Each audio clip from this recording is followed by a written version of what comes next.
Boa noite a todos. Eu quero cumprimentar o presidente da Câmara, Fernando, meus amigos prefeito Luciano, prefeito Cristiano, Edna, meu amigo vereador, Pablo, Josi, minha família que está aí no plenário, meu irmão Isaías, meu pai Moacir, minha prima Gessinete, a todos que estão aí pelas redes sociais. Para mim é uma alegria muito grande estar aqui, e nossa história ela começa em 2004. Na verdade, ela começa em 2002, quando eu retorno de Campos, onde eu dirigia a segunda maior rede de supermercado. E a gente que nasce numa cidade do interior, e eu nasci em Una, e tem a cidade no coração, a gente vai trabalhar fora, a gente vai para uma outra cidade, vai para uma outra região, um outro estado, e a gente leva a nossa cidade no coração. E eu levava a cidade de Una no coração. Para você ter ideia, o meu carro era emplacado em Una, para que as pessoas perguntavam onde é Una, e eu falar da minha cidade. Morei durante 7 anos, fui representante comercial de multinacional de alimentos, conheci todo o interior do Rio de Janeiro, mas eu tinha uma vontade muito grande de retornar à minha cidade de Una. E recebi um convite de um amigo, então, para retornar e me associar a ele num projeto, num empreendimento, que infelizmente deu errado. Eu costumo dizer que Deus sabe de todas as coisas, né? Ele, às vezes, ele cria uma situação para que a gente ache o caminho da gente.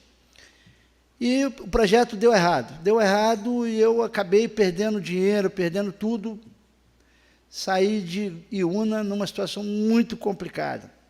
Não tenho vergonha de dizer que a minha mudança foi transferida num caminhão cedido por um vereador Toninho Florindo, porque não tinha dinheiro para levar a minha mudança. Minha esposa, filhos, foram morar com meu sogro na época, e eu fui para Guaçuí, com a mão na frente e outra atrás, sem carro, sem dinheiro, e assim, completamente sem saber o que fazer. Porém, a gente tem uma coisa que a gente costuma dizer, que podem tirar tudo do homem, mas não tira aquilo que ele aprendeu, não tira aquilo que está na cabeça dele, a experiência, a vivência, isso ninguém rouba. E foi, naquela época, a efervescência do consórcio do Caparaó, da região do Caparaó. Sonita era o prefeito, presidente do consórcio do Caparaó, ou prefeito arretado, gostava de festa. E quando eu falei, prefeito, eu estou querendo montar um jornal, aí ele falou assim, monta um jornal aí, e a gente tinha montado o cartão de crédito do Caparaó Card. E interessante que o Caparaó Card é um cartão de crédito popular, naquela época não tinha o cartão de crédito como tem hoje. E eu peguei aquele cartão de crédito e queria divulgar na região, mas não tinha um jornal para divulgar.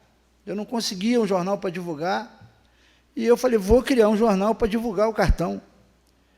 E aí, dia 4 de junho de 2004, nós fizemos a primeira edição da Folha do Caparaó. Só tem um problema, Luciano, você é jornalista. Eu não era jornalista, ruim de português pra caramba, sem conhecimento nenhum de comunicação. Como montar um jornal? Mas eu tinha, na minha vida, uma missão, e aí a missão, quando ela é dada, não tem jeito, ela tem que ser executada. Nós somos hoje o que a gente é por missão. E a minha missão era de integrar a região do Caparaó e de ajudar no desenvolvimento econômico dessa região. Eu não tenho dúvida disso hoje. E ali nascia a Folha do Caparaó, a primeira edição. Como eu não tinha dinheiro, eu convenci o dono da gráfica a fazer fiado, 3.000 jornais. Fizemos uma edição de 12 páginas, está lá, quem visitar o jornal em Guaçuí vai ver lá na parede, né, Marcos? Marcos trabalhou comigo 11 anos, nosso parceiro, 11 anos comigo. E aquele jornal, eu botava lá o valor, R$1.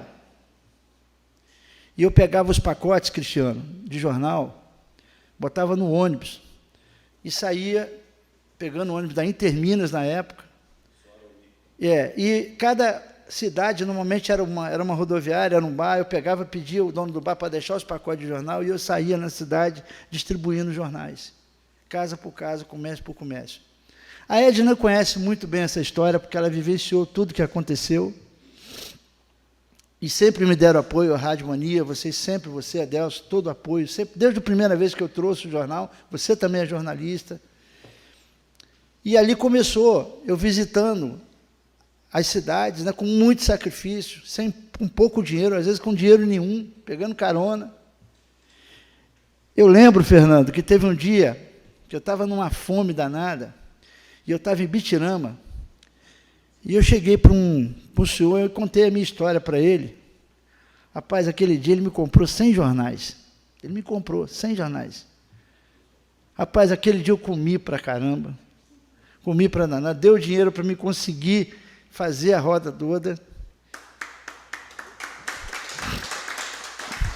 E foi uma vitória, o reconhecimento, porque você botar um valor no jornal e vender o jornal é um reconhecimento. E ali a gente começou a trabalhar o jornal mensal, depois quinzenal. E aí eu cheguei num dia na Guacá, do Toninho Pittencourt, na época, e a Dayana sabe, o irmão do Zé Carlos Piaçu, Heraldo, era o gerente na época, e ele falou assim, eu quero botar uns anúncios no seu jornal. Eu falei, eu preciso comprar um carro. Eu falei, troca um carro comigo no anúncio do jornal. E ele trocou. Eu comprei um Golzinho caixote, daquele caixote. Rapaz, mas como eu fiquei feliz de tanto tempo andar a pé, consegui andar com aquele carro, com aquele Golzinho caixote. Mas você vê, meses depois, poucos meses depois, eu contrato o Marcos. Olha a visão do empresário. Eu contrato o Marcos, pego o meu carro, volto a ficar a pé e entrego o carro para ele trabalhar o jornal, para ele virar o repórter do jornal. Com muito orgulho, eu boto Folha do Caparaó no carro, né, Marcos? Botei a marca Folha do Caparaó, entreguei o carro para o Marcos e fiquei a pé de novo, mas o meu jornalista tinha carro. E, a partir dali, nós acompanhamos todo o desenvolvimento, toda a questão política da região. Aqui em Batiba, por exemplo, o Sonita tinha uma meninada em volta, uma meninada que gostava de política em volta. Onde o Sonita estava, onde tinha o consórcio, estava aquela meninada junto. Aí teve um dia que a turma chegou perto de mim, nós estamos pensando em lançar um candidato a vereador aí. Falei, quem é? Um tal do Pingo aí. Falei, quem é o Pingo? O Luciano, Pingo. Falei, vamos lançar, vamos botar no jornal. Eu botei no jornal que ele seria candidato a vereador. Trabalhamos aí, botamos as ideias dele, e acabou dando certo. O Pingo vira vereador. O Pingo ganha a eleição, e logo ele chega para mim assim, olha, eu preciso trabalhar, eu quero virar prefeito. E a gente começa a botar um monte de matéria, o Pingo oposição, e aí todo jornal estava o Pingo no jornal. Todo jornal estava o Pingo no jornal. E o Pingo virou prefeito. E aí Fernando também, que fazia parte dessa meninada, enfim, jornal é isso, veículo de comunicação é isso.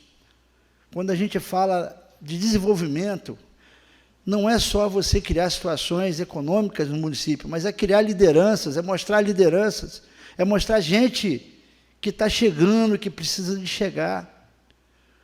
Hoje a gente vive um apagão de lideranças no Brasil inteiro, vocês estão vendo isso. Por falta, muitas das vezes, da imprensa trabalhar melhor, da imprensa enxergar melhor as lideranças, e dar força, e colocar mesmo, acreditar. E aí, em Nirô, em Alegre, e aí você tem o Dito em Muniz Freire, e aí você tem uma série de prefeitos. E aqui eu quero, assim, fazer um agradecimento muito especial.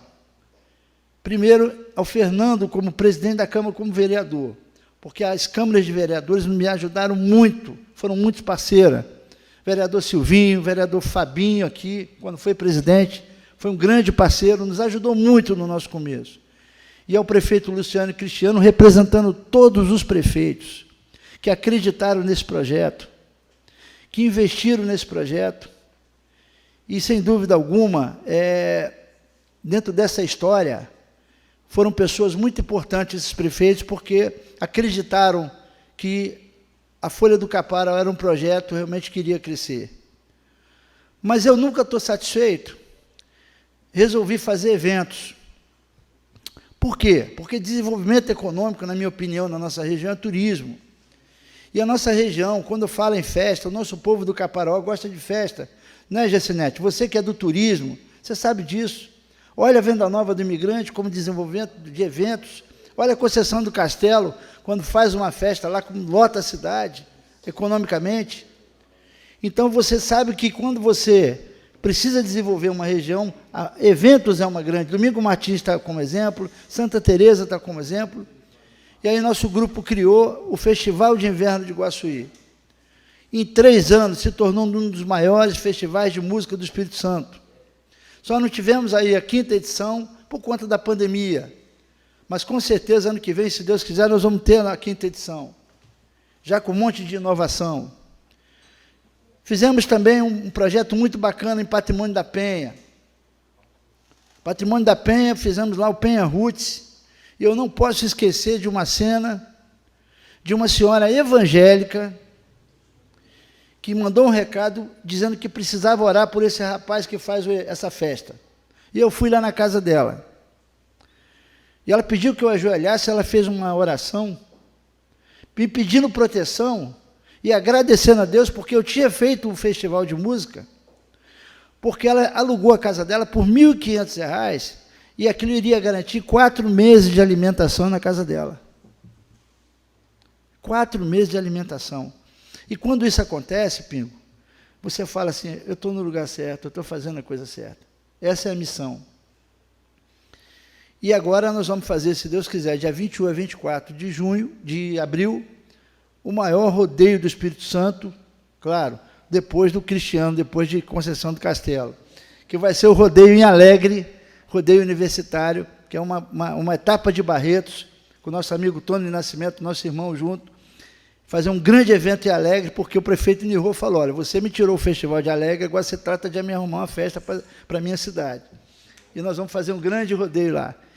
Então, essa foi a nossa história. Claro que ela é muito maior, mas assim, a grande fala assim, que eu quero deixar é de que nós temos uma missão e temos que cumprir essa missão. Para isso, a gente precisa acreditar em Deus, né? Para a gente ter apoio da família, a gente precisa ter apoio dos amigos, dos funcionários, das pessoas que nos cercam, né? Porque a coisa acontecendo, Juninho, dessa forma, as coisas realmente acontecem, e com isso o jornal Folha do Caparaó hoje é o 4º portal no estado em acesso, é o maior do Sul, com mais de 2 milhões de acessos por mês, são mais de quase 200 mil pessoas seguidoras das redes sociais, e realmente a gente tem um trabalho e a gente está cada vez mais procurando se profissionalizar. Não é fácil. A imprensa nunca foi tão atacada como a gente tem sido nesses últimos tempos, né? Eu acho que a imprensa, ela no todo, ela está passando um momento de mudança, um momento de reflexão. Mas um momento importante, porque todo momento de reflexão e de mudança, na minha opinião, é melhor, você melhora com isso, né? As pancadas que você leva, você vai aprendendo, você vai achando um caminho e melhorando. Então, quero aqui agradecer realmente a todos, mas a história ela é bastante interessante e é uma história que ela está ligada, com certeza, a todas as lideranças. O que eu aprendi, Pingo, o que eu aprendi, Fernando, o que eu perdi, amigos, é que na vida a gente tem que ter gratidão e humildade. Essas duas coisas é importante em qualquer negócio, em qualquer empreendimento, nas nossas vidas. Se a gente aplicar isso, a gente com certeza chega a qualquer objetivo que a gente se proponha. Então, muito obrigado. todos vocês.